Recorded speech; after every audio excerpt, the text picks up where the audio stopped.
Just how big of a leap will Tyler Smith make in year 2? All that and more in this episode of the Locked On Cowboys podcast. You are Locked On Cowboys, your daily Dallas Cowboys podcast.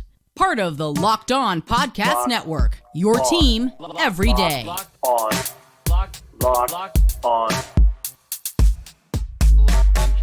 Locked on Cowboys. Welcome back to the Locked On Cowboys podcast, part of the Locked On Podcast Network, your team every day. We'd like to thank you for making us your first listen of the day. I am your host, Marcus Mosher. You can follow me on Twitter at Marcus_Mosher. And joining me today, as always, is Landon McCool. You can check him out on Twitter at McCoolBCB.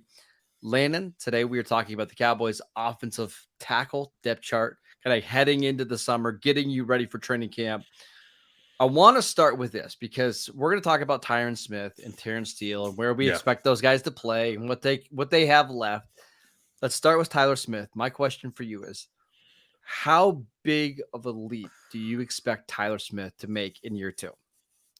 Yeah, pretty big. I think, again, not to beat a drum over and over again, but we talk about the leap that a lot of these players get once they get a little bit of playing time, get a chance to kind of evaluate themselves and then see and get a feel for what it's like to play in the NFL and what's required to play at that level, right?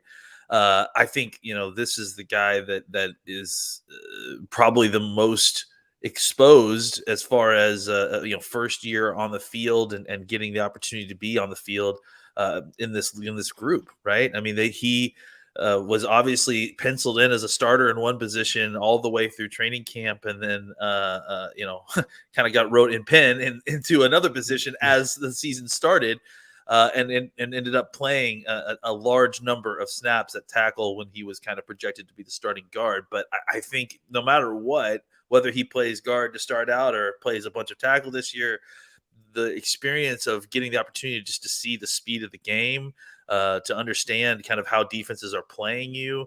Those are all things that he's going to take into his next year. And then on top of that, the opportunity to go into the offseason and work full time on your craft and not have to kind of worry about the training that goes into going into the combine, that sort of thing.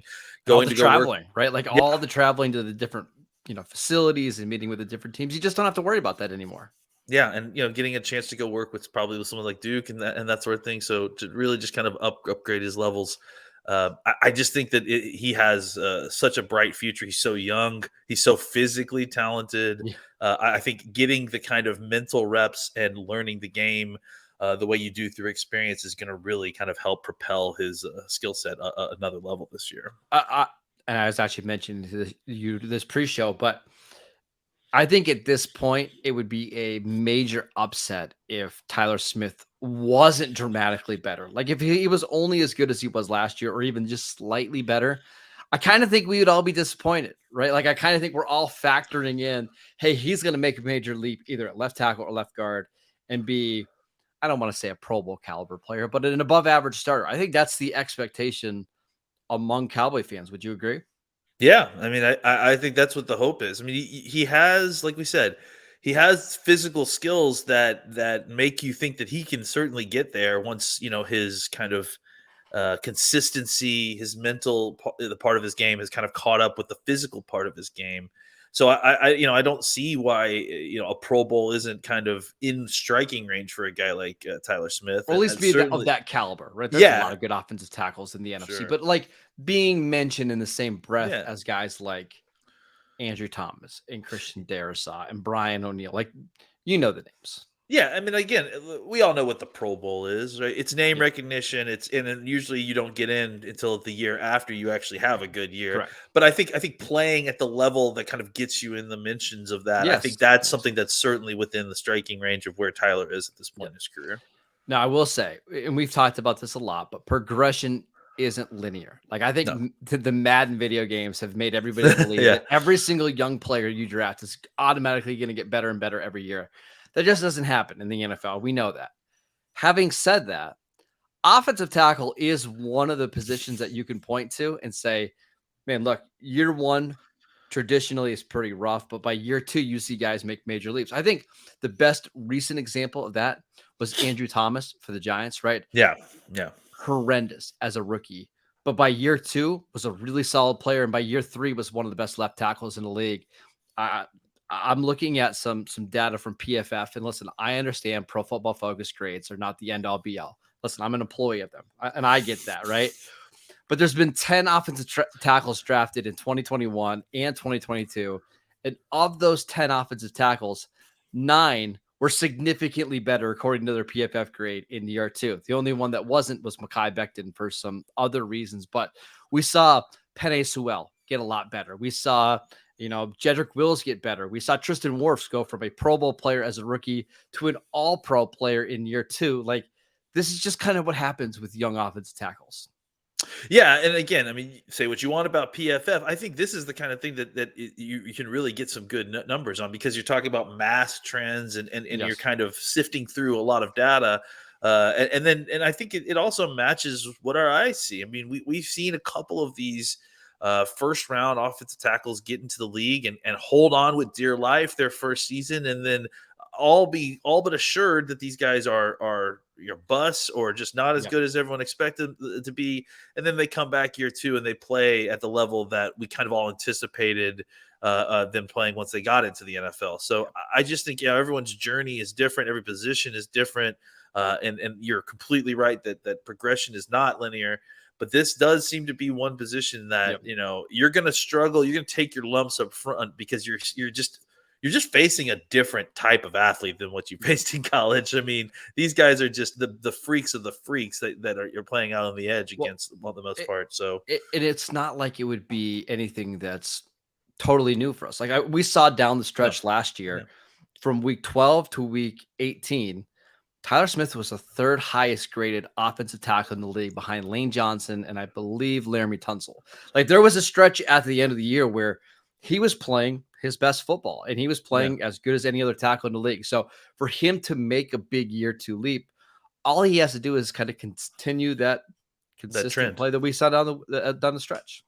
Yeah, it's just a continuing trend, right? Like we saw, and again, like I think what we are describing is what we saw kind of manifest with Tyler Smith. I mean, it was tough up front, and I mean, as it should be. Like, do we need to? I mean, I don't want to spend this whole show on Tyler Smith, but again, this is a guy who spent all of training camp switching positions from his natural position in college to facilitate the Cowboys. Tyron Smith gets injured right before the season starts. They flop him right back out there, and does he take his lumps the first few weeks? Absolutely, but like you mentioned, he ends up, despite not having a full training camp at the position, he ends up somewhere in the top 5 graded offensive tackles in NFL according to PFF. So, again, is that the end all be all? No, but I think it certainly can tell you that he's playing at least a very high level at certain points near the end of the year. And it certainly points to a good progression to where he would be going next year.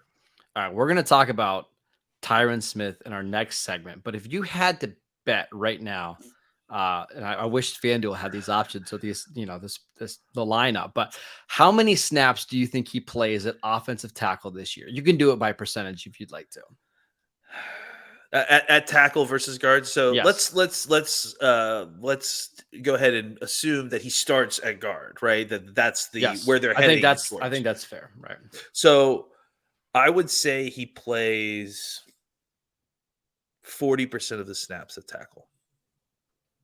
I would go higher.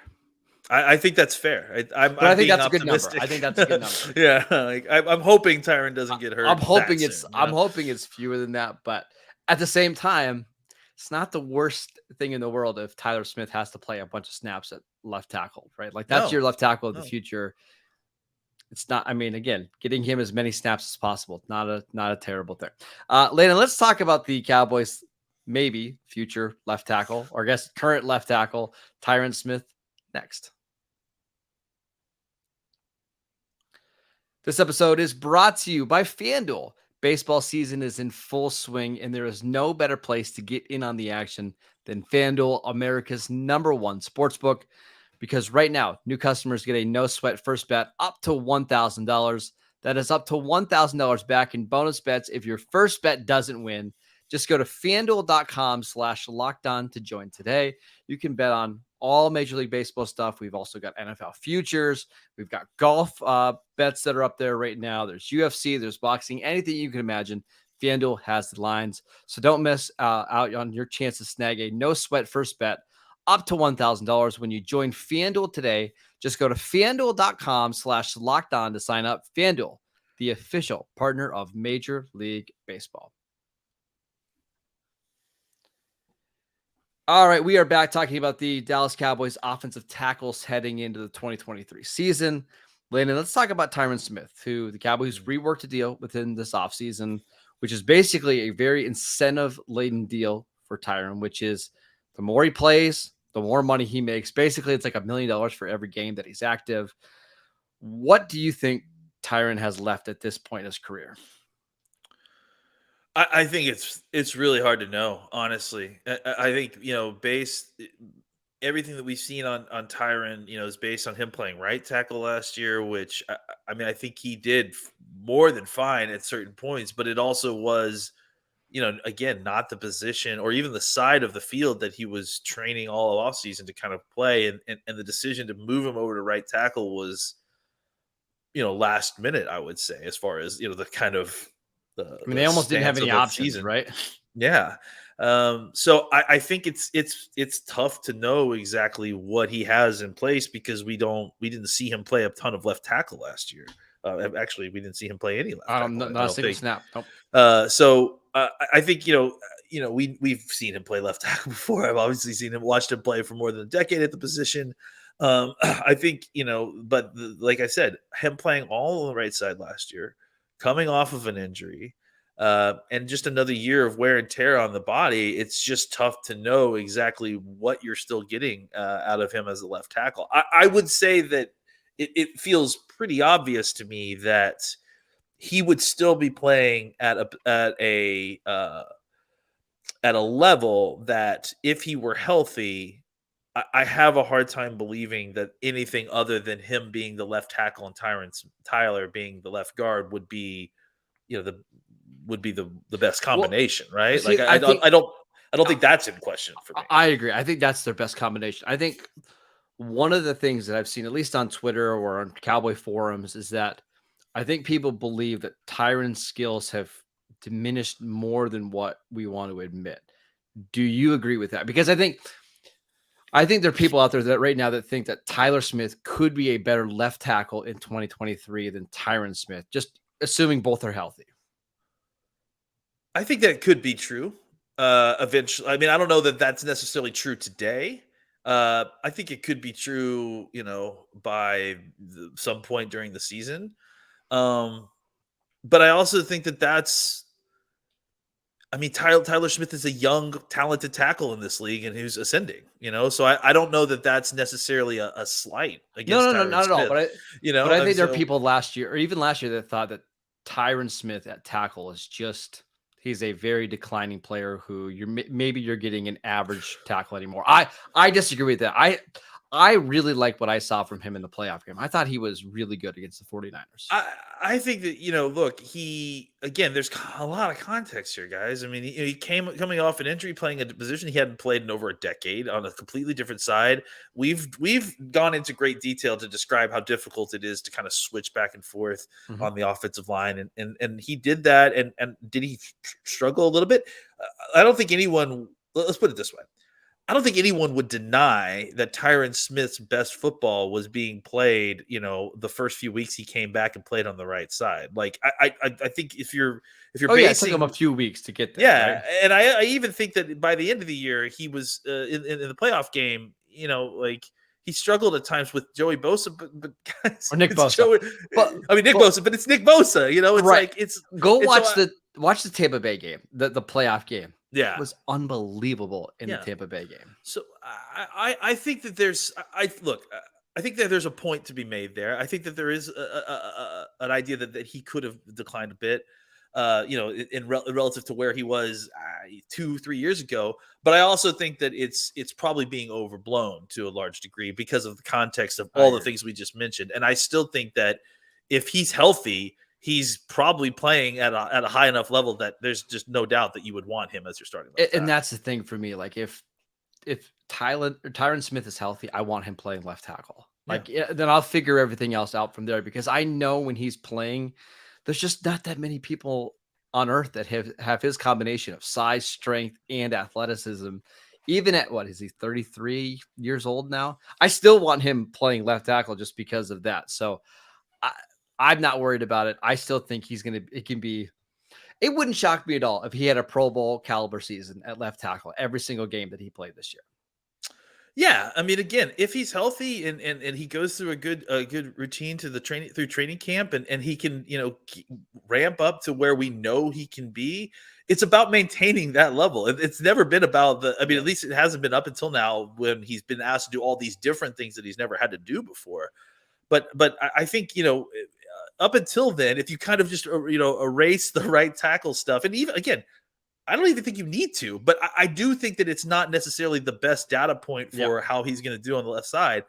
I think that you'll come to find that every year that we've had Tyron Smith out there and healthy, he's continued to play at a very high level, much better than average, much better than just replaceable.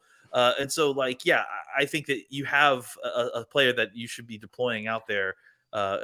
Just because he's not, maybe an all pro anymore, doesn't mean that he isn't an extremely very good football player. Last thing on Tyron before we move on. Yeah. Again, I'm knocking on wood as hard as I can here, but is this the healthiest he's been in several years? Because it seems like every other year he was coming off like a major neck injury or surgery or a major knee injury, or there was a foot, issue that was bothering him because he missed almost all the 2020 season with an injury. He missed most of the end of the 2021 season with an injury. He finished 2022 healthy. He's been participating in every single OTA in minicamp practice. I got to believe that this is the best he's felt in a while. Honestly, I think we could talk about last year too, because I think even last year before the injury, you saw him being as about at that point the healthiest he had been in a long time, right? And gotten an opportunity.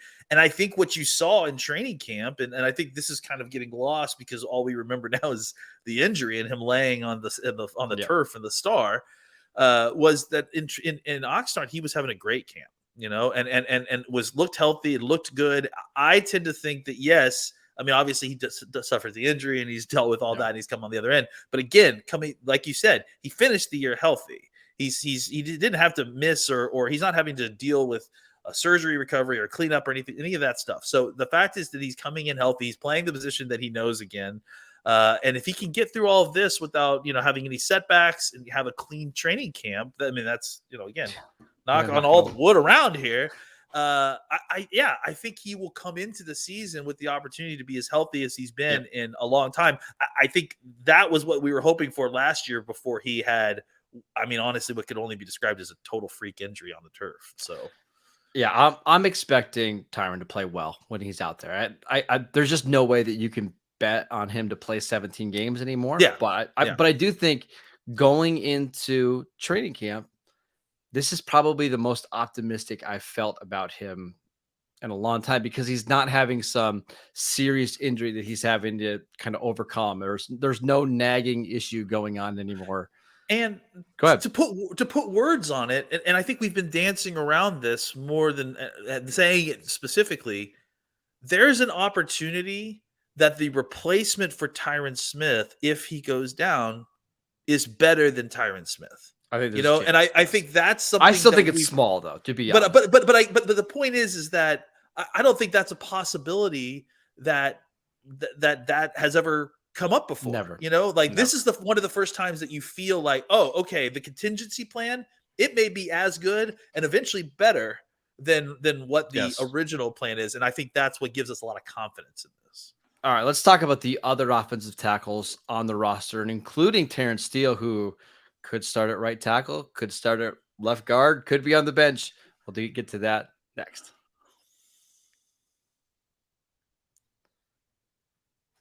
All right, Landon, let's run through some of these other offensive tackles on the Cowboys roster.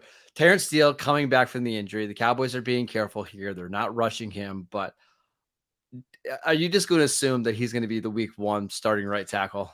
I hate that we talk about the tackles, we always kind of spend all this time on Tyron, and really the most interesting situation is the Terence Steele Yeah. situation, right? Because I mean, listen, if they don't start him at right tackle, what are we doing here, guys? I agree. What are we doing? Like seriously, he was at times before he got injured, he was the best run blocking tackle probably in football. The only way you don't start him at right tackle is if he's just not healthy, right? Yeah. Yeah, if he's not ready yet. And if that's the case, then they have contingency plans that they're going to put in place. Yeah. But if he's healthy, why are we having a conversation? I have to believe he's improved his pass protection a little bit, because every single year this dude has been in the league, he's improved in a way that most of us don't anticipate. So, I think that he is being not poorly treated, because I don't know that that's necessarily what's happening inside the locker room. I think it's all on the outside. Yeah. But I think that the what's the phrase I'm looking for? The reports of his demise are greatly exaggerated, because I think he's one of the most talented players on this team, and I think the Cowboys probably view him that way as well. I think you and I are in agreement that they're going to open the season with Tyron Smith at left tackle, Tyler Smith at left guard, Terence Steele at right tackle. And then just depending on how injuries and how everything shakes out, you'll probably see Tyler Smith at left tackle and Terence Steele at right tackle. I'm hoping for not very much of the season, but at least a part of the season. Now, what's really interesting is what's going on behind these three guys, right? Because they're kind of still searching for options. Josh Ball, who was a right tackle for them last year, has kicked inside to guard.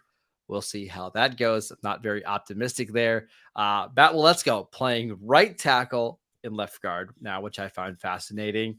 They've got Chuma Yadoga, who they signed from the Atlanta Falcons, playing left guard and left tackle. Who is the backup swing tackle or the swing tackle for this team?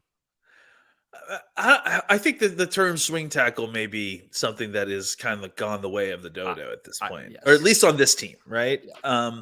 I obviously, as we've discussed, Tyler Smith is the backup for Tyron Smith, and that's pretty obvious. Like that they are going to use any. I think they want Tyler Smith to play tackle, but they realize that in order to get Tyron Smith on the field, they have to play him at tackle, right? Yeah. So any opportunity, if Tyron is injured or anything, they're not upset about kicking Tyler outside. Not at all. Now on the right side, things are different, right? Because you don't want to kick Tyler out there. I don't think they would do that. I honestly, and that's what's interesting. I wonder what would happen if Terence Steele wasn't ready. Is it ready? Or just got hurt like mid-season, like week 4, he twists his knee and he's out 4 weeks. That's what I want to know what happens. Do you want to know what I think happens? Go ahead. I think Tyron Smith plays right tackle and they play Tyler Smith at left tackle. That would be my guess as well. Now, I would say, I think long-term or even short-term, right? For like multiple games, I think that's when Tyron plays right tackle. But if it's in game and you need him for like a drive, I think that's when it's Matt. Well, let's go playing right tackle. Yeah, and that's, I think, the other thing, the name that we need to mention here that I think is kind of in the area of influence here that could change that plan, right? Is if Let's Go comes in and has improved quite a bit, and maybe then what you do is exactly what you said. You bring him to the game. He's your game day backup tackle, right?